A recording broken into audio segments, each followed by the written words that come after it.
and you can please just use the Zoom menu to get to it. We're almost going to start. Ya casi empezamos. Por favor, usen la interpretación simultánea de Zoom que está disponible abajo. Ok, entonces creo que voy a hablar en español. Thank you, Lian. Muchas gracias, Lian, por acompañarnos. ¿Me oyes bien en inglés? Buenísimo. Entonces, una última vez recordatorio, hay interpretación simultánea. There is simultaneous interpretation. Please feel free to use it. Buenos días. Gracias por acompañarnos en lo que van a ser 3 años. Es una serie de 3 años de capacitaciones. Estamos ya casi cerrando, casi vamos más por la mitad de las capacitaciones de este año. Son talleres 100% gratuitos sobre daños y pérdidas. Creemos que es un tema súper importante que todas y todos en América Latina y en otras partes del sur global pues amerita que le pongamos atención. Es un webinar que va a ser grabado, entonces queda como un recurso educativo para el futuro. Y pues nuestro objetivo es empoderar a la sociedad civil, a los y las activistas climáticos en América Latina y el Caribe, para que ampliemos nuestro conocimiento sobre las discusiones de cambio climático en cuanto a daños y pérdidas, que en este momento están yendo muy rápido, especialmente por la creación o el proceso de creación del fondo y del mecanismo de daños y pérdidas que está en discusión en la Convención Marco. Y pues estos talleres van a estar abordando diferentes perspectivas, finanzas, como el caso de hoy, derechos humanos, perspectiva de género y demás. Bueno, para presentarnos a nosotros, la Ruta del Clima es una ONG líder a nivel internacional y latinoamericano en el tema de cambio climático, enfocado en la participación de las personas, que buscamos trabajar con otras organizaciones como agentes de cambio y poder llamar la atención sobre esa necesidad de tener una respuesta, de afrontar los impactos climáticos que genera el cambio climático en nuestras comunidades. Hoy tenemos el honor y el placer de que estaremos con Lian Schale, que es directora asociada de la Fundación Heinrich Böll en América del Norte, y vamos a estar hablando sobre una propuesta de la sociedad civil para el Fondo de Daños y Pérdidas. Lian nos apoya en su calidad de directora, con deberes de representación y gestión general de este programa. Tiene más de 10 años de experiencia en gobernanza global, específicamente en comercio y finanzas internacionales, así como la promoción de la igualdad de género, empoderamiento de las mujeres, y pues tiene un interés particular en la concientización y el desarrollo de capacidades sobre la necesidad de generar políticas macroeconómicas. Actualmente se enfoca en el tema de financiación climática internacional, con énfasis en flujos públicos de financiación climática y el acceso equitativo a la financiación climática. Antes de unirse a la Heinrich Böll Foundation, trabajó en la Fundación Konrad Adenauer en el tema de relaciones económicas transatlánticas, investiga temas sobre desarrollo internacional, clima y género, y tiene una maestría en ciencias políticas y economía política de la Universidad de Erlangen-Nürnberg y una maestría de asuntos internacionales de la Universidad George Washington. Bueno, sin más decir, Lian es la experta que más conocemos sobre financiamiento climático, una amiga de la Ruta del Clima, y pues estamos extremadamente contentos y contentas que nos vengan a explicar. Muchos de nosotros y nosotras no hemos tenido la capacidad de seguir pues las últimas reuniones del comité de transición, y pues hay una diversidad de opiniones y de luchas geopolíticas en este tema, y más bien muchísimas gracias, Lian, por acompañarnos. Great. Thank you very much, Adrian, and to La Ruta del Clima for inviting me to speak here today. And it's a pleasure to be here. I will have to speak in English, and I apologize. My Spanish is pretty much non-existent. And unfortunately, the presentation that I have, the slides are also in English. But hopefully, and maybe Adrian and his team have a capacity to help in translating some of those slides for use within the region. But hopefully the information that is provided through the slides, and I'm going to try to do my screen share right now, will be useful for folks. And I hope that you can see the slides. I was asked to speak a little bit about what a civil society vision could be for a loss and damage fund. This is actually a separate fund that should be focused on addressing loss and damage. And we had that groundbreaking decision at the last climate summit, the COP27, but it was a decision that embedded basically the discourse about a new fund into discussions about broader funding arrangements. And from civil society, we really want to make sure that, and I see that it looks like I have problems in advancing it, or now I can. We want to make sure that the fund is at the core of broader funding arrangements, and that the fund is actually making a significant and ambitious contribution by focusing exclusively on addressing loss and damage. And we are saying focusing exclusively on addressing loss and damage, and that includes non-economic loss and damages,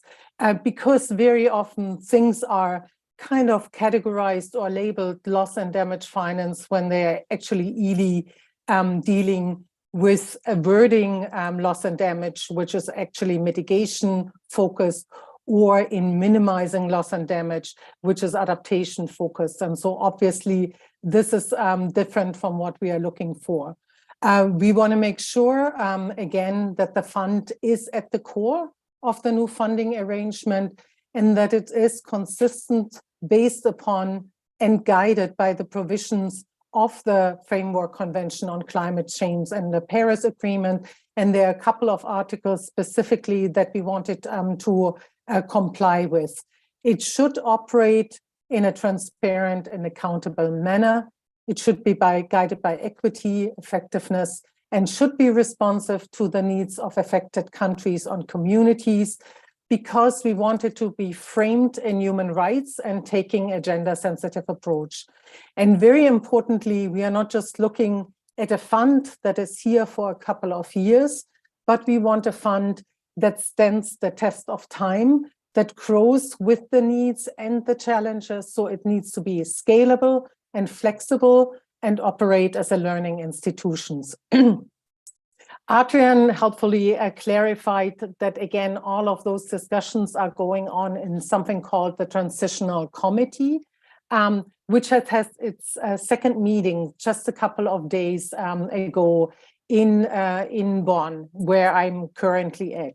And one of the core outcomes of the process for the Transitional Committee, which is supposed to hold 4 meetings, again, 2 meetings of those are already concluded, that means we are at the midterm point, is that we have a very concrete outcome on a loss and damage fund. And the concrete outcome that we are looking for is actually something like a governing instrument or a charter of the fund. And again, one of the core introductory pieces of such a governing charter should be a section dealing with the objectives and the guiding principles of the loss and damage fund, as I've laid them out in that slide that you're currently seeing.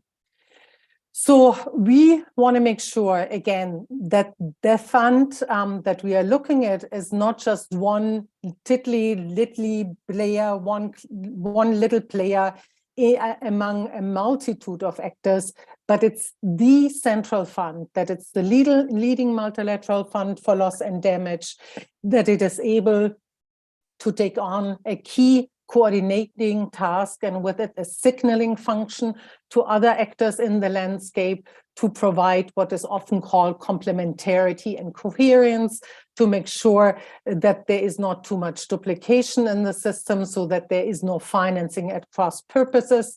But it's also important that the loss and damage fund that we want to see at the core catalyzes and coordinates financial support. For example, by helping define what a loss and damage finance event is, by helping to develop methodology of how you account for finance by tracking and providing oversight and accountability to ensure that the finance that is provided through the loss and damage fund and financing provided through other actors in the landscape is actually additional. And it means additional to what is already happening on climate finance. And we know that is way too little, particularly for adaptation, but also additional to what is provided in terms of humanitarian response, because humanitarian response is very ad hoc. There is no obligation as we have it in climate finance. So it's qualitatively very different from humanitarian response. And this is why we need to make sure that we can look at financing provided to be additional. And lastly, the loss and damage fund, the one that we are wanting and looking at, should be able to basically have working arrangement with a lot of players, both within the Climate Convention and the Paris Agreement, but also outside. And the little graph that you are seeing here is actually kind of my counterpoint to the so-called Mosaic of Solutions.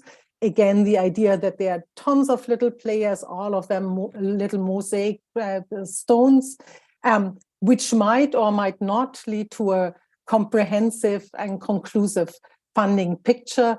What we want to make sure is that you have funding that in the majority is compliant with some of the core principles of equity, of common but differentiated responsibilities and respective capabilities, and is accountable under the Convention and the Paris Agreement.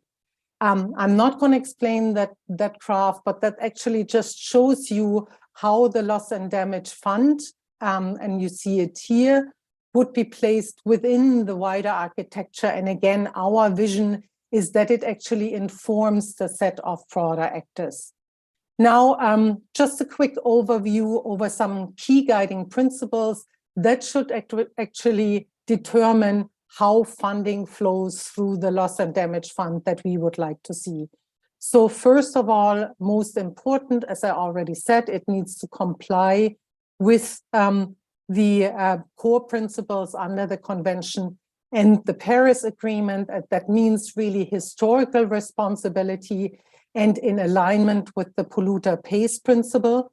That means on the basis of international cooperation and solidarity, and guided by, again, this famous acronym, which stands for common but differentiated responsibilities and respective capabilities. This acknowledges that developed countries, as the historic polluters, have to provide substantive public contributions, the core of the funding for the loss and damage fund, while applying the polluter pays principle also means that, for example, polluting industries can be held to account or should be held to account, for example, through taxation or levies, such as a climate damages tax that should be applied to the fossil fuel industry, or like an excessive wells gap. Excuse me. You have another set of principles that are usually framed under new, additional, predictable, precautionary, and adequate. And what that means when you're looking at it, adequate means that it should address financing gaps. This is why we are saying it should be focused on addressing loss and damage, not in basically minimizing or averting loss and damage. It should be responding to needs. It needs to be commensurate with the challenge. We can't have a small fund of a couple of $1 million US dollars when we know that the challenges are in the hundreds of billions of US dollars. And it needs to be provided in a form that does not aggravate existing debt burdens, the indebtedness that most of the developing countries, if not all, are facing, and those that are extremely vulnerable to climate change, or least developed countries, small island developing states, in an overwhelming majority. Already mentioned, it needs to be new and additional. That means it cannot be accounted for as official development assistance. It cannot be just fudged with mitigation and adaptation finance commitment And we need to be able to ensure that we can track and account for how much is provided additionally. It needs to be precautionary. That means we need to be able to anticipate various levels of loss and damage at 1.5 degree temperature increase.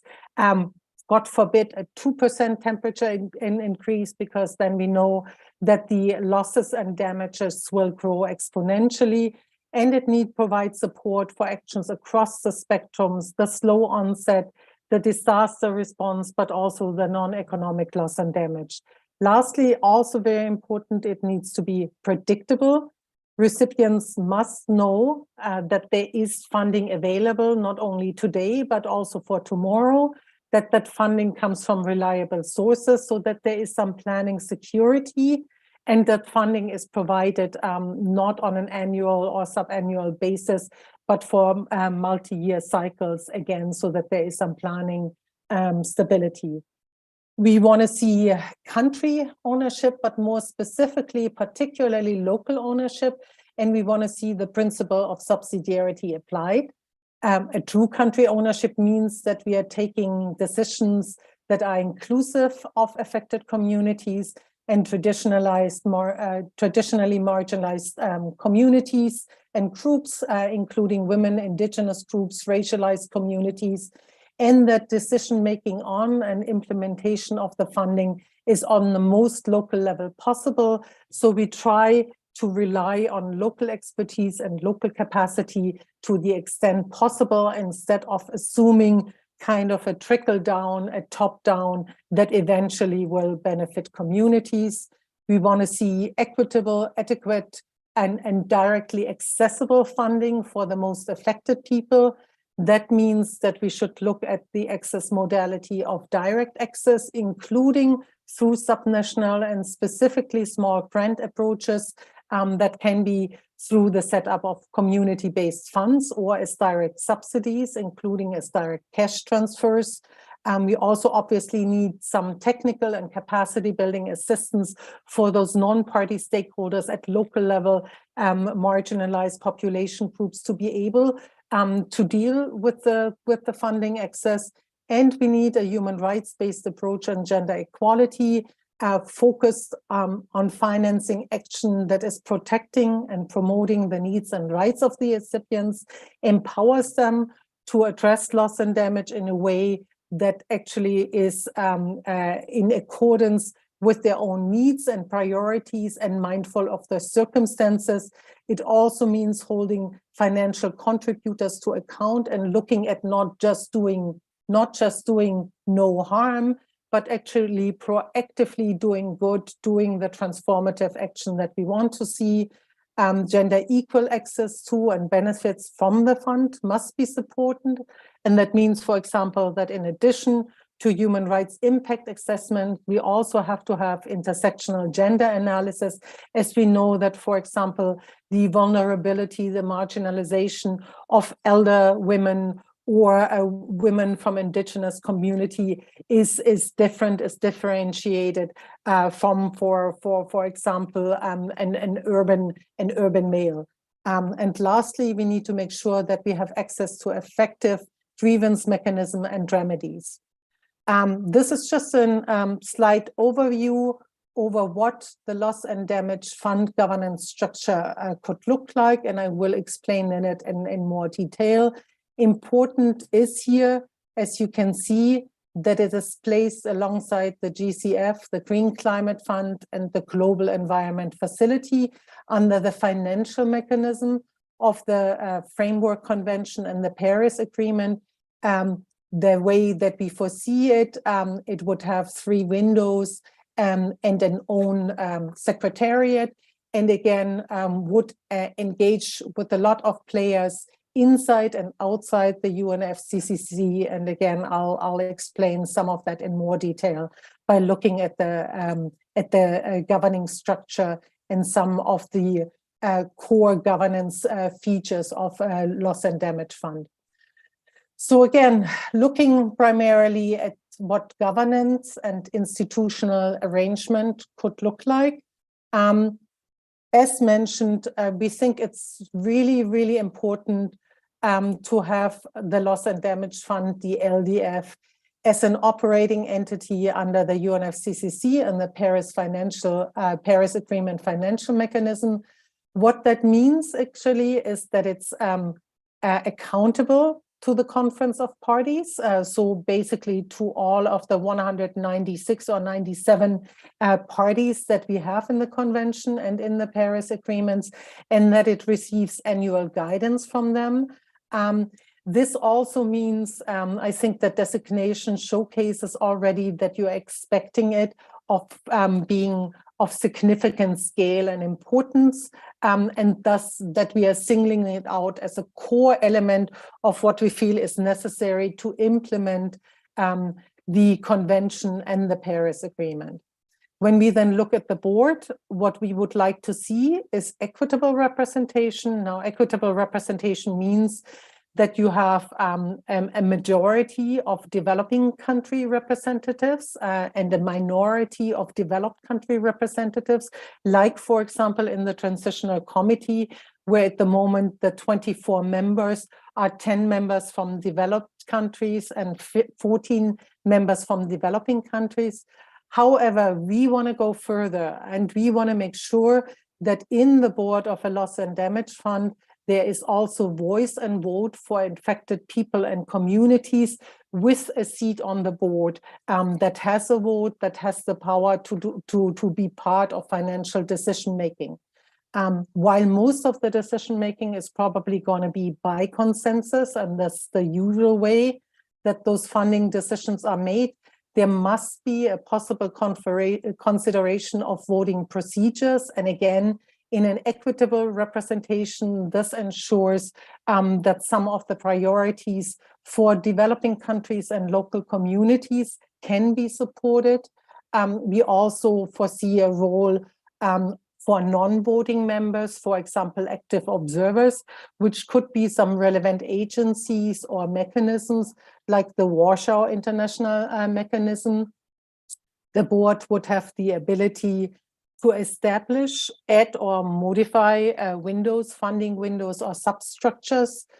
As already mentioned, it can develop working arrangement with relevant bodies and entities, both under the Convention and the Paris Agreement, but also outside, like, for example, multilateral development banks or UN agencies. And it would oversee all funding operations, but in the interest of speed and efficiency, with the option to delegate the financing decisions based on a set of triggers. We want to see an independent secretariat. This is very important. It should be headed by somebody appointed by the board, and that has to report to the board of the Loss and Damage Fund.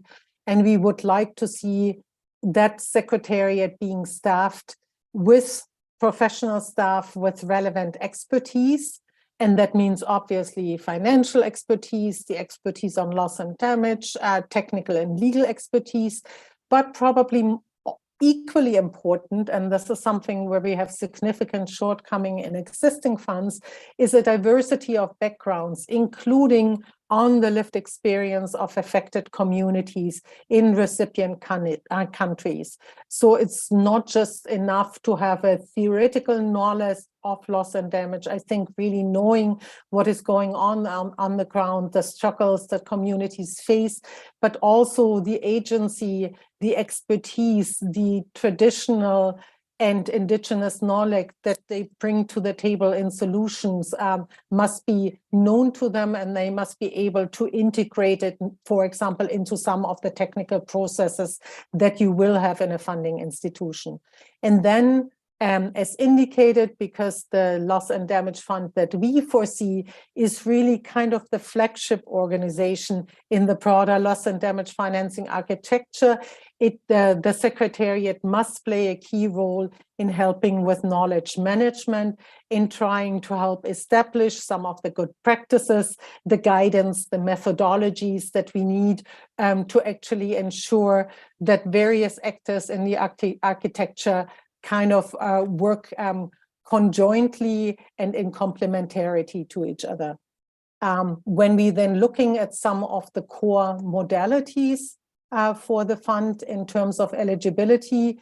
We want to ensure that all developing countries under the Paris Agreement and the Framework Convention are eligible, that there is not just an attempt to parcel out and kind of exclusively reserve the loss and damage fund for some countries that are deemed particularly vulnerable, because again, you have in many countries particularly vulnerable people, communities or groups of people.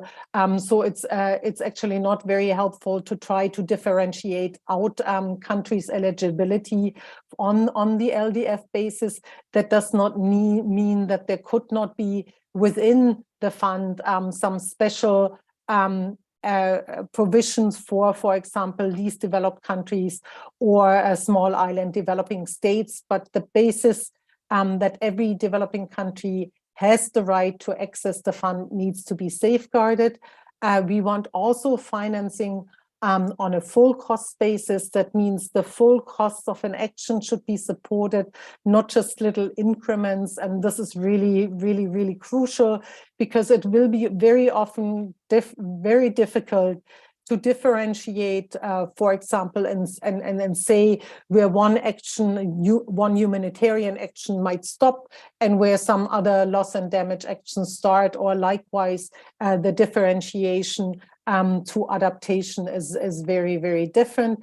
And obviously, financing provided should be based on countries' needs, as determined by what we would like to see are comprehensive and inclusive country needs and impact assessments that actually point out what some of the country's needs and priorities are.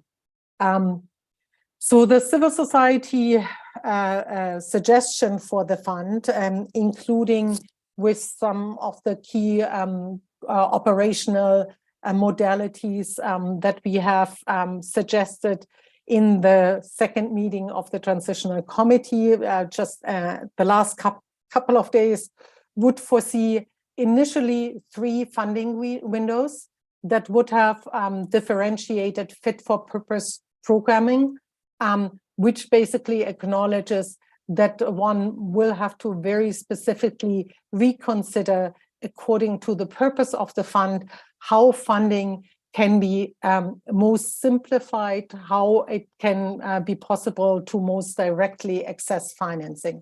And those 3 windows are that we are suggesting are rapid or disaster response window with quick release funding in the aftermath of climate-related disasters, a medium to long-term and slow onset window that would then deal, down the road, 1 year plus with rehabilitation, reconstruction, relocation, but also transformative programming and larger planning, particularly for slow onset events, like, for example, sea level rise, like glacier overflow, like desertification, like a whole other set of issues that we know that are coming, that we already know we can't prevent, but that we need to comprehensively program for and address. And then most importantly, and probably also, we have to see how much we can get traction and support for that in the Transitional Committee, a micro or small grant window. And that actually would allow for direct access for subnational, local community groups and groups of most marginalized peoples, women, indigenous people, youth, people living with disabilities, and address one of the existing shortcomings that we have in most dedicated multilateral climate funds that really don't allow for a lot of that direct financing access. It's asked for all the time. This is the chance in developing a new loss and damage fund to tackle that from the beginning by anchoring a micro and small grant window as a core funding window into the loss and damage fund from the very beginning. Excuse me. When you then look how you would access those 3 windows and how funding would be programmed through those windows, again, we want to prioritize and simplify access as much as possible, make it as directly as possible, We want to work where we can with triggers so that it's an automated financing release. We want to work with direct budget support where you don't have to submit a project proposal, but based on triggers, based on a declared loss and finance event, for example, in the aftermath of a climate catastrophe, a country could receive direct budget support, so a certain amount of money that goes directly to the country, either to the finance ministry or to existing structures that a country has. And we want to use what is often referred to as template approaches. So if there are similar funding scenarios that are replicated in many countries. So, for example, for planning purposes, to have comprehensive loss and damage needs assessment, we want to automate the funding for that as much as possible to reduce paperwork, to reduce the burden on the recipient countries and communities. Again, for the rapid response, we are suggesting that it should be triggered through a loss and damage event declaration. So a declaration by the country that a loss and damage event has occurred that could then be verified by technical experts in the fund based on agreed criteria. This could be, for example, a parametric triggers. A number of those have been proposed depending on the size of the country and the scale of the event. It could be, the number of people affected. It could be a share of the GDP that is lost or impacted through the event. And again, funding should be released at direct budget support, or if countries request that it's channeled through some existing specialized structures that they might have, like a disaster response fund or a disaster response window that they have set up on their own funds that are existing at either the country or the subnational level. Then for the medium to long term, as a slow onset event window, we would like to see that based on programmatic funding approaches to the extent possible, to the maximum extent possible. That means, again, that you are not going project by project, but that you are actually elaborating a program of what you would like to see funded and what. That could be sectoral, again, that could be regional or countrywide. The country for that would select its implementation partners. Those could be, for example, a lot of the accredited entities, both direct access entities and international access entities that already exist under climate funds. But it should also allow for direct budget support. And then lastly, we are looking at the micro and small grant window in order to make sure that this is of significant scale. We don't want to be having it in a loss and damage fund if it's at the scale that we are envisioning, just a little tiny pot that is set aside for that purpose. We want to make sure that there is a specific funding amount, ideally a percentage, could be 10%, could be 50%, that is set aside for enhanced direct access for community and for directly affected people, which could be distributed through what we call country coordinating efforts, community-led.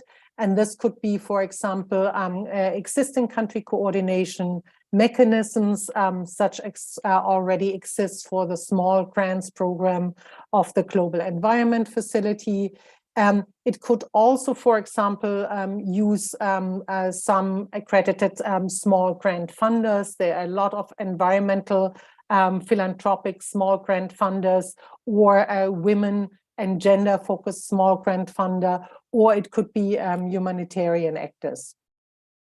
In terms of financial instruments, we want to see exclusive finance provided in the form of grants. And this is very important, we would like to see full cost financing. And this is, for those of you who are familiar with climate finance, this is a direct lesson learned from funds like the Green Climate Fund or the Global Environment Facility that provide funding as an incremental cost, which means that they are assuming a development finance baseline and you basically have to showcase through sometimes very complicated methodologies what the difference is between a development as usual approach and then basically a climate-related approach. We feel that this is not a useful way of dealing with loss and damage, again, for all the reasons that I pointed out earlier. The differentiation, for example, between loss and damage and adaptation is in some cases very fluid. So we want to make sure that full cost financing can be provided. In terms of allocation, that means in a comprehensive loss in a loss and damage fund that addresses the wide range of issues, from fast response to slow onset to medium term, through various windows. One needs to learn from existing practices in terms of figuring out what a good way is to allocate the money, to kind of avoid first come, first serve scenario, where, you know, some countries that are faster than others in basically submitting, particularly for slow onset programmatic approaches, would just gobble up all of the funding. There are some existing good practices, or at least considerable practices, that would be worth exploring further. For example, the GCF allocation framework talks of a balanced allocation between mitigation and adaptation. One could also think of a balance between the various funding windows, and it puts a certain amount of money aside, for example, for least developed countries, small island developing state and African states. Something like that could also be considered for the loss and damage fund. And one could consider if there isn't at least some minimum allocation per country to make sure that all developing countries that are eligible can do particularly some planning, long-term planning action. It is important so to point out, and this is, for example, the case with the adaptation fund, caps, meaning, you know, a maximum amount per country, is often then needed if the fund overall is very restricted and in the resources it has available. So this is in response to an inadequate funding, and we obviously would like to see a very adequately, very well-resourced loss and damage fund. The last point I want to make, and then I'll conclude, is with respect to stakeholder engagement and participation. This is obviously very important, something that very often gets a short shrift when discussing setting up a new funding arrangement, particularly a new fund that is channeled under a structure like the UNFCCC, where it's party-driven, meaning country-driven. So we want to make sure that we have a reference to effective and inclusive participation of all relevant stakeholders, and that means especially historically marginalized groups such as women and diverse gender groups, indigenous peoples, youth, persons with disability, as a mandate to include them in the design or involve them in the design, development, and implementation of the strategies and policies of the Loss and Damage Fund. This has to be a core stipulation of, again, what we want to see at an outcome of the transitional committee process and approved at COP28 in Dubai, namely a loss and damage governing instrument. We want to see the development of adequate mechanisms, and they have to be on several levels. They have to be at the fund level, so at the international level, but they also have to be in the recipient country. So there's also the responsibility within the recipient countries to ensure that inclusive and meaningful stakeholder engagement and participation can happen. On the fund level side, we are looking at two levels. One is the board level. As already indicated, we would like to see the voting representation of marginalized group by self-selection, and again, a decision on how the board of a new loss and damage fund is to be composed is not yet taken. So this is some of the forthcoming and continued advocacy effort on that. The second one is on the secretariat level. There we could foresee, obviously, other than the Secretariat's core obligation to engage with multi-stakeholder groups, to also set up possibly special advisory groups on gender, on indigenous peoples. For example, the Green Climate Fund has just recently operationalized an indigenous peoples advisory group. But, and again, that goes to acknowledging both the expertise that is there at the country and local level, but also fulfilling the mandate for subsidiarity to set up actually rosters of local experts that can help with the various activities as they are funded and implemented. And lastly, on the recipient country side, we would really like to see comprehensive country coordinating mechanisms. This is, again, not exclusively, but particularly important for long-term planning and articulation of funding needs and priorities. This could, for example, build on some of the designated authorities at the Adaptation Fund or the national designated authorities that are already there. However, crucially important, that cannot just be a single person. It has to be an agency, or it has to be an existing, for example, climate change council or coordinating body that has the political clout, that has the capacity to bring different governments together, to bring non-government stakeholders into the fold, and including the authority and the capacity to actually engage, for example, in those loss and damage, or to structure a process around loss and damage needs assessment and related country planning. This just really quickly, those are the milestones, what is happening for 2023 on the way to COP28 and hopefully a decision on a governing instrument for the Loss and Damage Fund, with the mandate to operationalize it fully as quickly as possible, as well as the broader funding arrangement. We are, where you can see here at the red line, almost at halfway point after 2 of the 4 transitional committee meetings. And also very important, we have to understand what is happening right now in the discussion on the Loss and Damage Fund in the context of some of the other ongoing discourses, particularly on climate finance. We see the replenishment of the Green Climate Fund this year. We are in the context of talking about the new collective quantified goal on climate finance to be set post-2025. Obviously, if we want to have a meaningful and strong loss and damage fund, then the scale and the scope of the new collective quantified goal on finance needs to be accordingly comprehensive, and also in the context of fully operationalizing the Santiago network on loss and damage.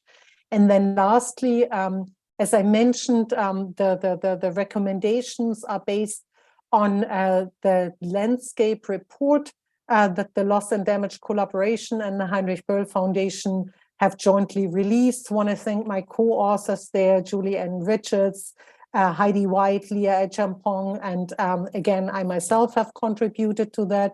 And I also want to point out that there are some relevant submissions to the Transitional Committee. The one by the Heinrich Böll Foundation, Washington, D.C., and supported by the Loss and Damage Collaboration.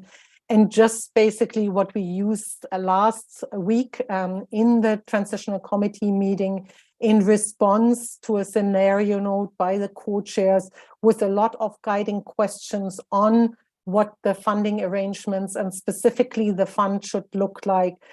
Some responses that are coordinated between several of the constituencies, the women and gender constituencies, and the environmental NGOs, both Demand Climate Justice and Can International. And with that, I thank you. And hopefully it was not too fast. I have not heard the interpreter scream, and I hope that despite the interpretation, it was helpful for folks to follow along. Thank you. Thank you, Leanne, and thank you everyone for participating. And we want to allow you to make some questions. I know you guys want the PowerPoint. I will try to make that available later on. There's also a submission that Can Latin America sent on the Loss and Damage Fund, but was uploaded late. So I'm sharing it right here that you can also answer. Access. Y voy a pasar a español, perdón. Que ya me emocioné. Bueno, voy a hablar en inglés para que Lian pues pueda conocer. We want to encourage you to make questions, but I do have some of my own.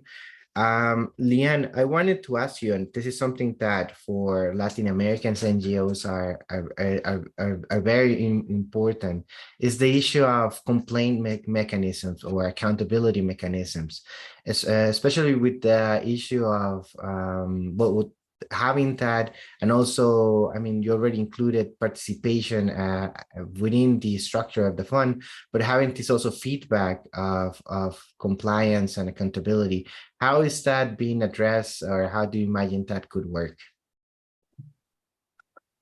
Let me just see. Yeah, I'm not muted. Yeah, thank you very much, Adrian. That is really of core importance. I can tell you that there is usually a little bit reduced appetite by some of the countries negotiating it to necessarily address it. However, I think that should be anchored as some of the core features within, again, what we would like to see as an outcome of the transitional committee process, namely a draft governing instrument for the Loss and Damage Fund. And there is precedent there. We have the experience, for example, of other funds being set up. Usually when you think in terms of accountability and redress, there are a couple of features that come into play. One would be that you have an evaluation unit or something similar. So also the possibility to have an independent eye on how well and how effective the fund is working. So this is core responsibility, and obviously such an evaluation function can also look at the effectiveness, the inclusiveness, and the comprehensiveness of stakeholder engagement and whether the mission is fulfilled.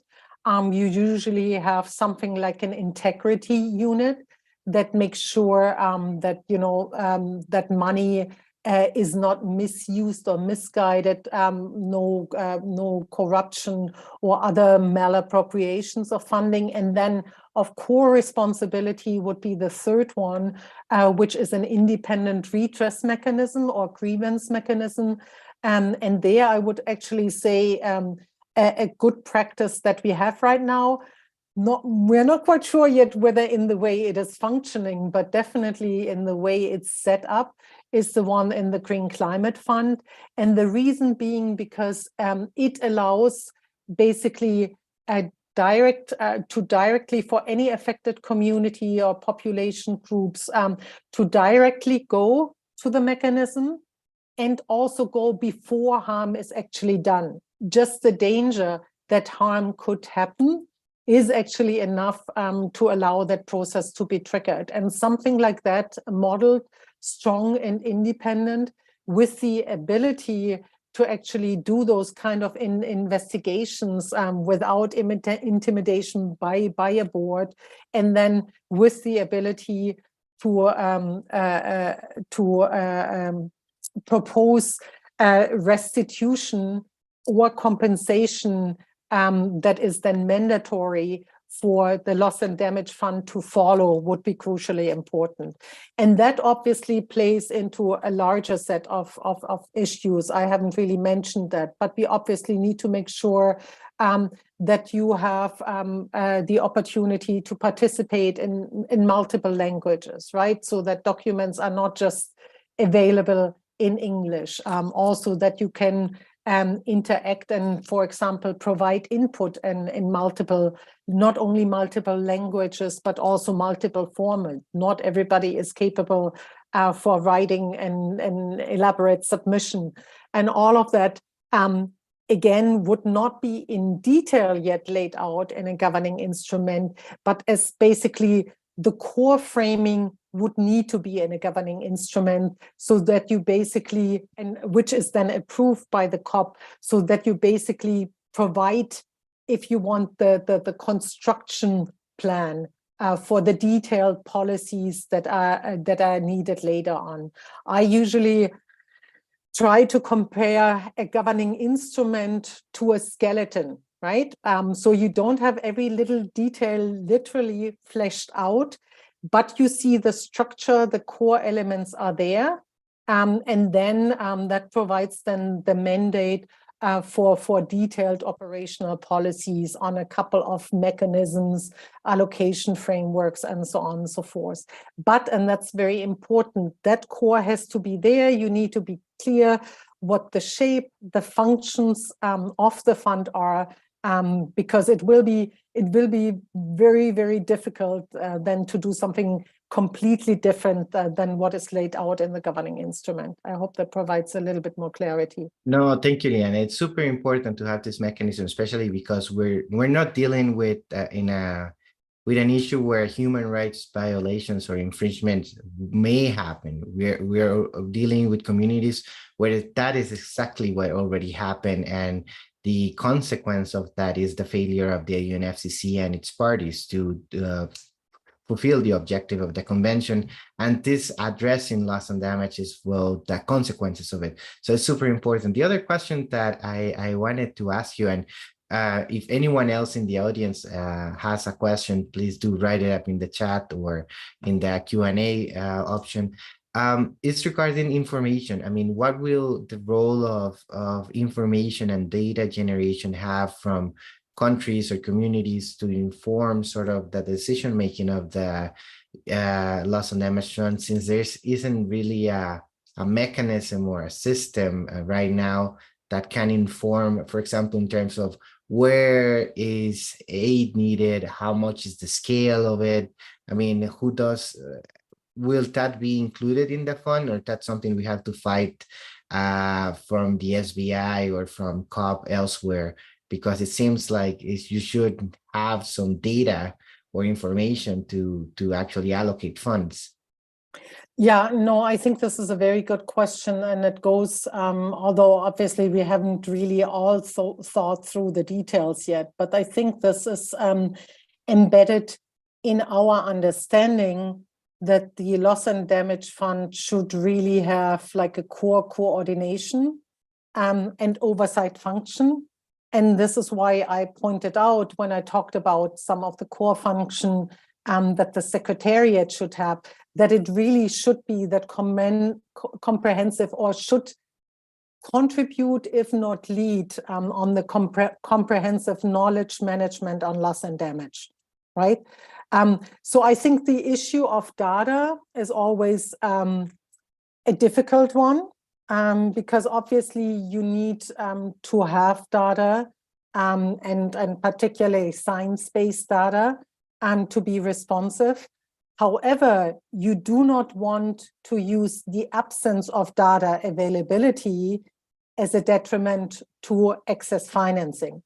And again, the experience, or some of the experience of the Green Climate Fund, for me, is they are very instructive, where we've very often, and that again has been used in the discussion about the climate rationale. So the last that you want to do is having a requirement that you have to justify funding on the basis of a loss and damage rationale, particularly in localized context where you might not have the specialized data, but might have some traditional, indigenous, anecdotal evidence and experience that suggests, some of the harm and the losses that have incurred. So I think it's probably a matter that is revisited as we collect more data, if we have more data security. And I think, again, a role of the fund would also be in helping with data generation. But then again, data is fungible as well, right? Different different actors within a loss and damage finance landscape might interpret it or use data very differently. And again, I would assume, or a number of us look at the role of the loss and damage fund in actually also providing some guidance, on how data is going to be used, what data is most relevant, how, for example, the actions of the loss and damage fund could fill some important data gaps. And again, where data or the lack of data should not be used to prevent access to financing, particularly, in fast response or in disaster response. You are muted. Okay. Last questions before I let you go. A concern that many colleagues have, especially in Central America, where there's corrupt and dictator sort of style governments. How can the funds reach communities? And I mean, you talk about participation of NGOs, but in some of these countries, NGOs are being closed down. And I know there's some initiatives that are very good. For example, the GEF8 is thinking about creating special access for NGOs to implement. But what happens? I mean, how can we address places where NGOs have been closed down, such as Nicaragua, where the government is co-opted by, I mean, there is no real separate institutions or due process like in Salvador, for example. How can we address those issues and guarantee that people and the projects are actually implemented without using these political challenges as barriers for people that require help to actually get it? Yeah, I have to be very honest. This is a very difficult challenge, because it is a party-driven process, and which is why all the funds, and that's similar with the MDBs, go basically through governments mainly. This is one of the main reasons why we proposed a small microgrant window that is directly accessible to the extent possible, because the idea here really is that it would, in a way, although governments don't like that, so it's probably not how we should advertise for it, bypass central governments. But that's obviously the idea. Now, in a country like Nicaragua, and there are probably other countries where there are where the ability of in both domestic and international NGOs to act are severely restricted. There is probably not a whole lot that one can do other than, and that's probably would be one thought, which is why I said we also need to figure out to what extent it can be useful to channel through some of the existing channels.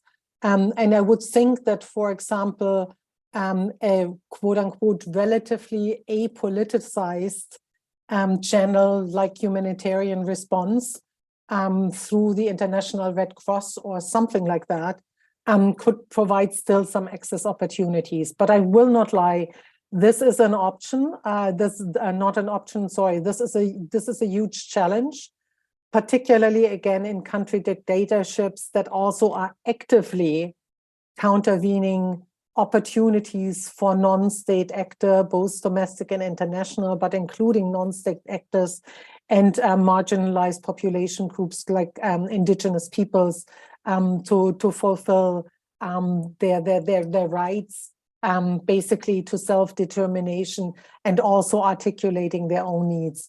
I still believe that the direct access window, even if it might not reach everybody, would be, meaning the micro, small grant enhanced direct access window would be a core improvement over existing functions. But we need obviously to think further creatively what opportunities and ways there are.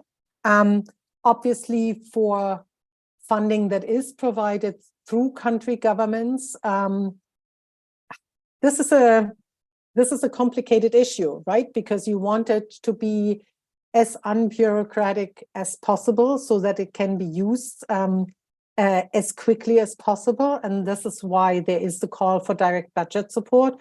But direct budget support also implies that from the fund side, there is a lot less recourse for the way that money is used in the recipient countries. And I think, unfortunately, this is a tension that civil society will have to live with, because, again, that infects discourses in a wide range of countries, and why it's so important to think of as many possible access modalities and distribution channels and features as possible, so that you can find some that can bypass. And again, some possibility might be in cases like that, for example, through some regional approaches, where funding is channeled through an actor outside, for example, of a country like Nicaragua, but with some mandate to act within a country where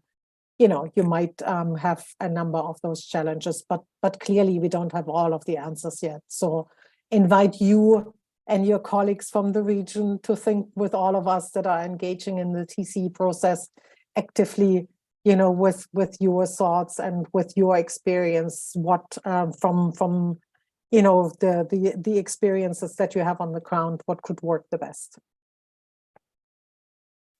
Thank you, Liane. And before we close, I want to remind you all that on the 31st, tomorrow, we also have another event with Tando Luluko from South Africa. We'll be talking about justice and the politics behind the loss and damage at the UNFCCC. Hopefully, we get to do an interregional dialogue between our region and South Africa.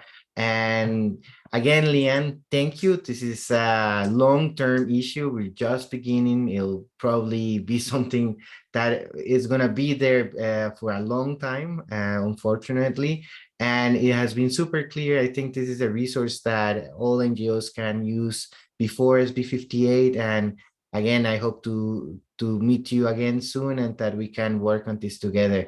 Thank you, Liane. Have a very nice afternoon. Thanks again for having me. It was a pleasure to engage with you guys. And yeah, let's fight together for the best possible loss and damage fund that we can get. Thank you. Take Bye. care. Bye-bye.